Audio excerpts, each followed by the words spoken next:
오늘 우리에게 주시는 하나님 말씀은 창세기 41장 14절에서 24절입니다. 이에 바로가 사람을 보내어 요셉을 부르매 그들이 급히 그를 옥에서 내놓은지라. 요셉이 곧 수염을 깎고 그의 옷을 갈아입고 바로에게 들어가니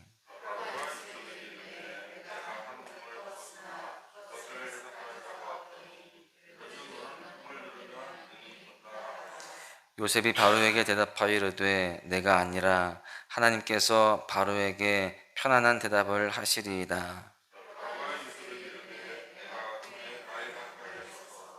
보니 살찌고 아름다운 7 암소가 나일강가에 올라와 갈밭에서 뜯어먹고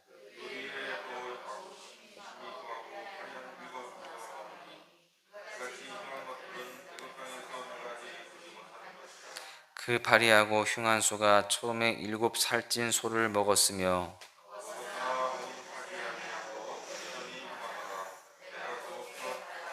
다시 꿈에 보니 한 줄기에 무성하고 충실한 7 이삭이 나오고 그 가는 이삭이 좋은 7 이삭을 삼키더라. 내가 그 꿈을 점술가에게 말하였으나 그것을 내게 풀이해 주는 자가 없느니라. 아멘. 오늘 이 본문의 분위기를 보니까요, 이 바로의 왕궁이 굉장히 분주하다는 것을 볼 수가 있습니다. 바로가 꾼 꿈으로 인하여서 모든 사람들의 마음이 불편한 상태에 있습니다. 애굽에서 가장 지혜롭다고 하는 사람들을 다 모아도 바로의 꿈을 해석하는 사람이 없는 것입니다. 이때 그 모든 시선이 누구에게로 향하는가를 보았더니 바로 요셉에게 향하게 됩니다. 감옥에 갇힌 지 2년, 지금 기약 없이 그 세월을 보내고 있는 그런 상황 속에서 굳게 닫혀 있었던 감옥의 문이 활짝 열리고요. 지금 요셉은 곧바로 바로의 왕궁으로 향하는 상황이 되었습니다. 분명히 어제까지는 잊혀진 인생이었는데 지금 오늘은요, 모든 사람들이 주목하는 인생이 되게 되었습니다. 여러분, 하나님은 이와 같은 분이십니다. 우리를 훈련시키시되 하나님의 때가 되었을 때에 한순간의 상황을 역전시킨다라는 것이죠. 그동안 해석이 안 되었던 그 요셉의 모든 상황들이 조금씩 이해가 되는 거예요. 계속해서 사람들에게 잊혀져 가고 또 분명한 하나님의 비전, 꿈을 갖고 있었는데 상황들은 계속해서 꼬여만 가고 있습니다. 해결될 그런 기미가 보이지 않는데 지금 보니까요, 완전히 역전이 되어지는 겁니다.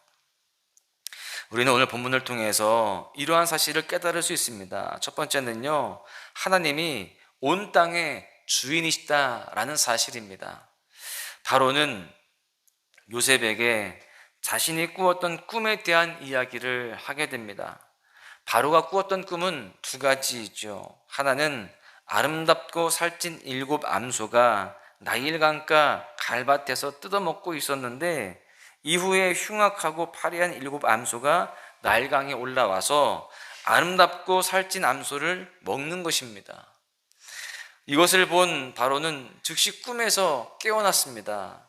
그리고 다시 잠이 들었는데 2번째 꿈을 꾸게 되죠. 한 줄기에 무성하고 충실한 7 이삭이 나오고 그 이후에 또 가늘고 동풍에 마른 7 이삭이 나오더니 그 가는 7 이삭이 무성하고 충실한 7 이삭을 삼키는 것이었습니다. 바로는 이것을 보고 또 깨어나게 됩니다. 그리고 나서 이게 꿈이었구나 알게 됐죠. 지금 다른 꿈이지만 사실 같은 맥락의 꿈이에요. 이 같은 맥락의 그런 꿈을 연거푸 2번 꾸게 되는데 바로는 그 꿈의 의미는 분명히 몰랐습니다. 그런데 그 꿈에 특별한 의미가 있다라는 것을 알게 돼요. 그 특별한 의미는 불길한 그런 징조였습니다.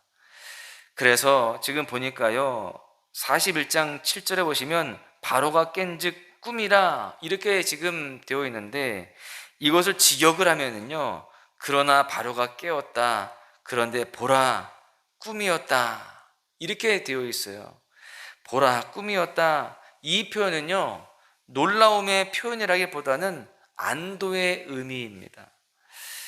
바로에게 지금 악몽과 같은 지금 꿈이 너무 생생하게 지금 그는 경험하고 있어요.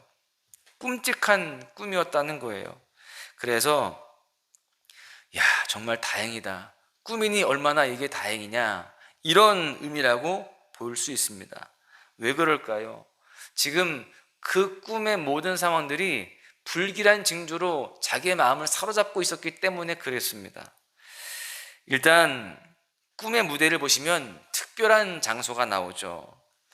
그 꿈의 무대는 나일강이었습니다. 나일강은 애굽인들에게 있어서 굉장히 중요한 곳입니다. 어머니의 신이자 생명의 신으로 받들고 있는 곳이 바로 나일강이었어요. 어찌 보면 바로는 어머니의 신의 계시를 받았는데 그것을 풀 자가 없는 상황이 된 것입니다. 나일강에 관련된 꿈을 꾸었으니까요. 그리고 꿈에 등장하는 요소, 소와 또 이삭이 나오죠. 이 소와 이삭은 애굽에서 생산의 수단을 의미합니다. 애굽에서 이삭은요, 농사의 신을 뜻합니다. 애굽은 농업이 주업이었어요. 가장 중요한 생산 수단을 뜻하는 그 목축업과 농업이 위기의 상황처럼 보이는 겁니다. 그러니 바로는요, 번민할 수밖에 없었습니다. 근심이 안 들 수 없는 거예요. 지금 나일강에서 벌어진 사건, 그 모든 불길한 상황들이 있었고요. 또 목축업과 농업과 관련된 이 위기의 상황들을 지금 꿈에서 보았기 때문에 지금 바로는 그렇게 불안하고 또 고민할 수밖에 없었던 겁니다. 그리고 특별히 나일강에서 벌어진 사건이기 때문에 이거는 신적인 메시지다라고 그렇게 여겼던 거예요. 그런데 문제는 애굽의 점술가들이 이 꿈을 해석하지 못합니다. 41장 8절에 보시면 아침에 그의 마음이 번민하여 사람을 보내어 애굽의 점술가와 현인들을 모두 불러 그들에게 그의 꿈을 말하였으나 그것을 바로에게 해석하는 자가 없었더라. 지금 이것을 통해서 우리가 명확히 알 수 있는 사실은 초강대국이었던 그 애굽의 리더, 가장 높은 바로도, 또 그 땅에 풍요를 준다고 하는 그 신도, 그 신을 믿는 점술관들도 허무한 존재에 불과하다라는 겁니다. 하나님께서 꿈을 한번 딱 꾸게 하시면요, 나라가 들썩거리는 거예요. 그래서 우리는 세상을 두려워할 이유가 없다는 것입니다. 하나님이 그 사람 왕에게 꿈을 한번 딱 꾸게 하시니까요, 그 왕이, 그 신적 존재로 여겨졌던 그 왕, 바로 파라오잖아요. 그 왕도 어찌할 줄 몰라 합니다. 점술가들도 어찌할 줄 몰라 해요. 나라가 지금 들썩들썩하고 있는 상황이 됩니다. 세상의 권력자도, 세상에서 가장 가치 있다고 하는 것도, 또 그 가치의 의미를 부여하는 그 어떤 것도 두려워할 필요가 없습니다. 이와 같이 하나님이 한 번만 꿈만 꾸게 하셔도요, 아무것도 못하게 되기 때문에 그렇습니다. 하나님만이 온 땅의 주인이시고 모든 것을 다스리시는 분이신 줄로 믿습니다. 하나님께서 바로가 이렇게 이런 꿈을 꾸게 하신 것은 요셉을요, 감옥에서 나오게 하시기 위함이었습니다. 지금까지는 하나님이 그 감옥에서 요셉을 보호하신 거예요. 지금까지는 요셉에게 가장 안전한 곳이 바로 감옥이었다는 것입니다.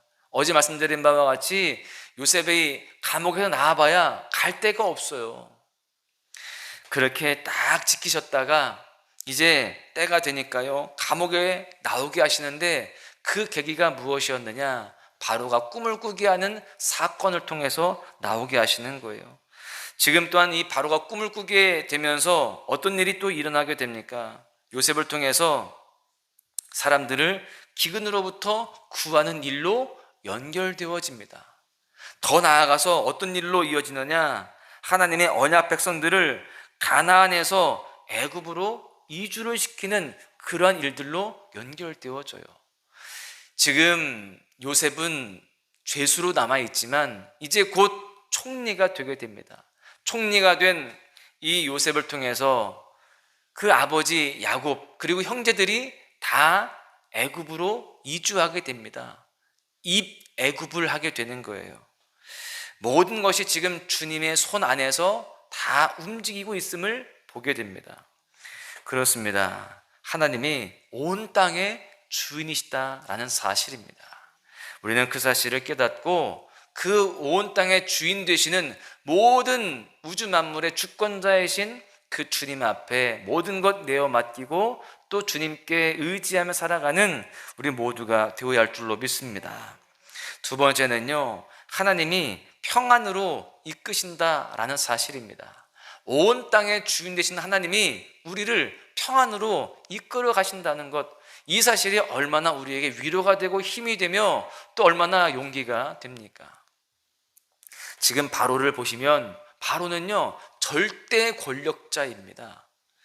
그런데 본문의 바로를 보시면 굉장히 분주해하고 불안해하는 모습을 보게 돼요. 14절에 보십시오.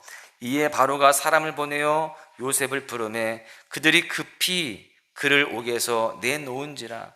요셉이 곧 수염을 깎고 그의 옷을 갈아입고 바로에게 들어가니. 지금 오늘 이 본문 전체에 보시면 동사가 많이 나옵니다. 6번 나오고요. 계속 지체 없이 신속하게 이런 단어들이 계속 나옵니다. 이 나열된 모든 동사와 부사가 이 상황이 얼마나 긴급하고 또 지금 얼마나 바쁘게 돌아가는지를 알려주는 그러한 단어들입니다. 바로가 분주한 만큼 그 밑에 있는 관리들은 더욱더 분주하고 더욱더 긴장을 했을 거예요. 지금 관리들이 요셉을 찾아가지고요 바로를 만날 때에 지금 그 상황들을 보시면 요셉에게 한낱 죄수였으니까요, 그 요셉에게 왕을 만나게 되면 이렇게 행동해야 된다, 이러이러한 자세로 서 있어야 된다, 그런 시시콜콜한 것까지 다 안내를 해 주었을 것입니다. 지금 요셉 입장에서는요 너무 어리둥절한 거예요.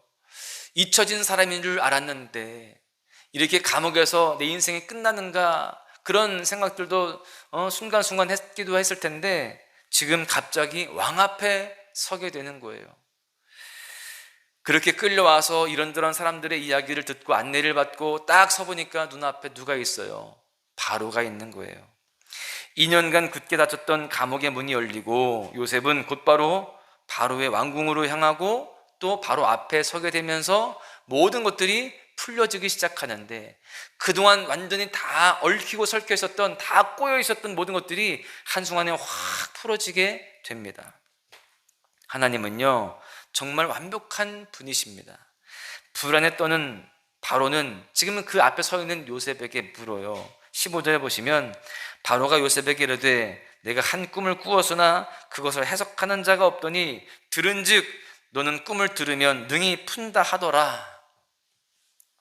이것을 히브리 원어의 의미를 살려서 보면 한마디로 내 꿈을 해석하는 자가 지금까지 없었는데 너는 정말 할 수 있느냐, 이렇게 지금 묻는 거예요. 근데 이 질문 속에는 약간 요셉을 못 믿어하는 그러한 이 뉘앙스도 담겨 있습니다. 너 정말 할 수 있느냐? 그때 요셉이 이렇게 대답합니다. 16절에 보시면 요셉이 바로에게 대답하여 이르되 내가 아니라 하나님께서 바로에게 편안한 대답을 하시리이다. 이것을 직역하면 첫 문장이 저는 아닙니다 라고 되어 있어요. 지금 바로는 요셉을 기대하고 있습니다. 그런데 요셉은 저는 아닙니다 그렇게 이야기하면서 해석할 능력은 하나님께 있음에 대해서 말씀합니다. 요셉은 지금 자신의 처지를 분명히 알고 있어요. 그리고 하나님이 어떤 분이신지를 확신하고 있습니다. 그러면서 하나님께서 바로에게 편안하게 대답하실 것입니다. 하나님께서 평안을 주실 것입니다. 이렇게 고백을 합니다. 여러분, 요셉은 모든 사람들이 불안한 상황 속에서 두려워하는 상황 속에서, 번민하고 근심하는 상황 속에서 혼자 평안을 유지하고 있습니다. 한낱 죄수가 그 왕 앞에서 떨지도 않고 평안함으로 오히려 그 왕에게 평안을 그렇게 이야기하는 겁니다. 하나님께서 왕에게 그렇게 편안하게 대답을 하실 것입니다. 평안을 주실 것입니다. 여러분, 지금 죄수인 요셉이 그 강대국이었던 애굽의 왕 바로의 불안을 달래주고 있습니다. 어떤 사람이 세상에 주는 두려움 속에서도 평안을 유지할 수 있을까요? 자신의 처지와 위치를 바로 알고 또한 하나님의 능력을 명확히 아는 사람입니다. 하나님이 어떤 사람인지 아는 사람은 어떠한 상황 속에서도 평안을 유지할 수 있다라는 것이죠.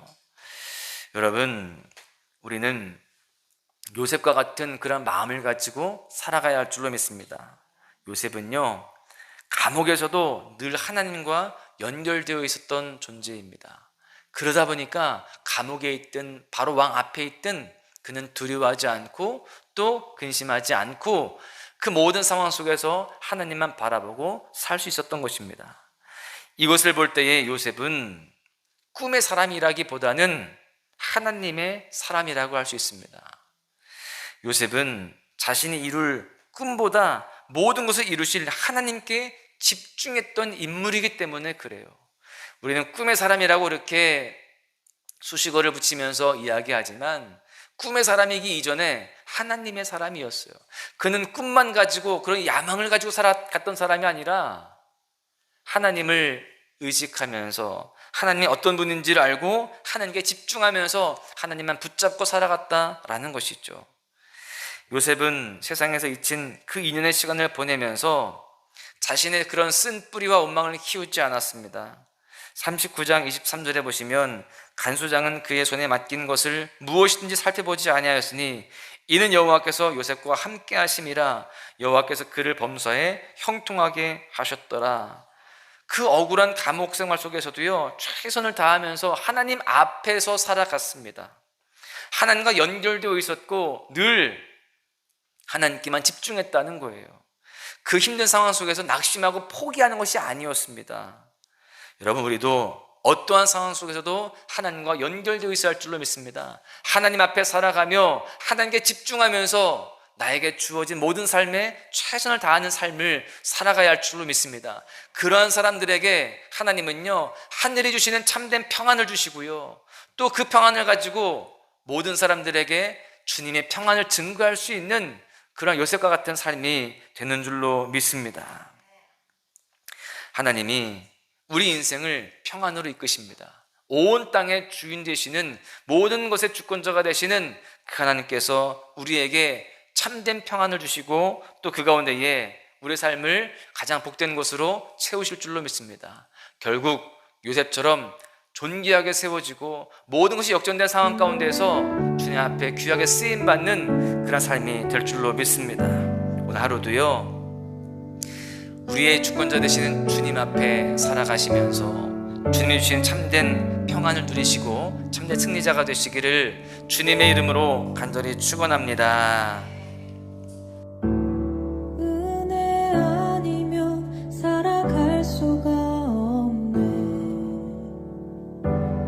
호흡마저도 다 주의 것이니 세상 평안과 위로 내게 없어도 예수, 오직 예수뿐이네. 은혜 아니면 살아갈 수가 없네. 호흡마저도 다 주의 것이니 세상 평안과 위로 내게 없어도 예수, 오직 예수뿐이네.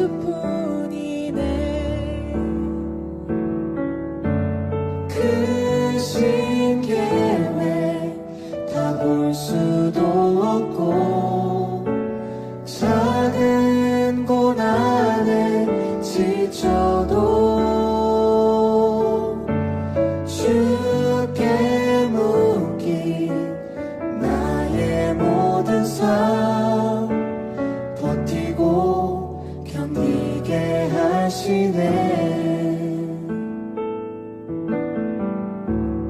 은혜 아니면 살아갈 수가 없네. 나의 모든 것 다 주께 맡기니 참된 평안과 위로 내게 주신 주 예수, 오직 예수뿐이네.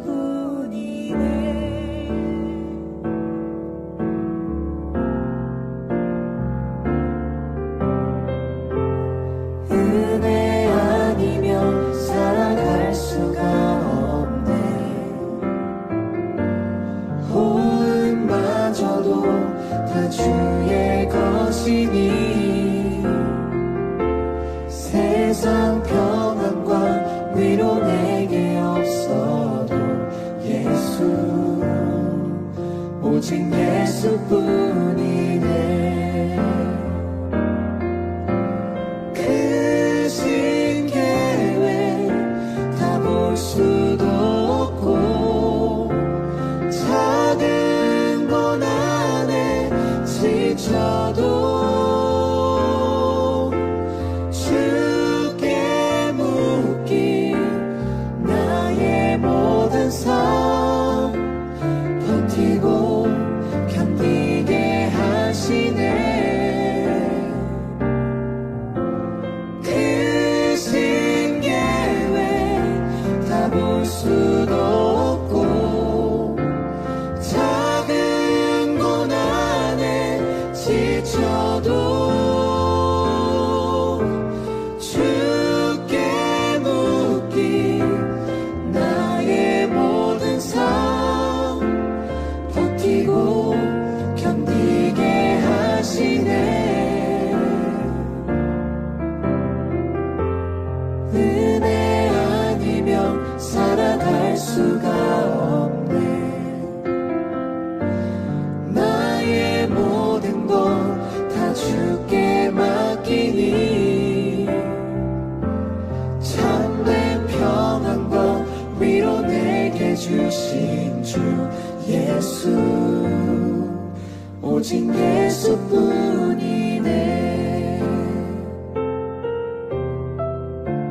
참된 평안과 위로 내게 주신 주 예수, 오직 예수뿐이네.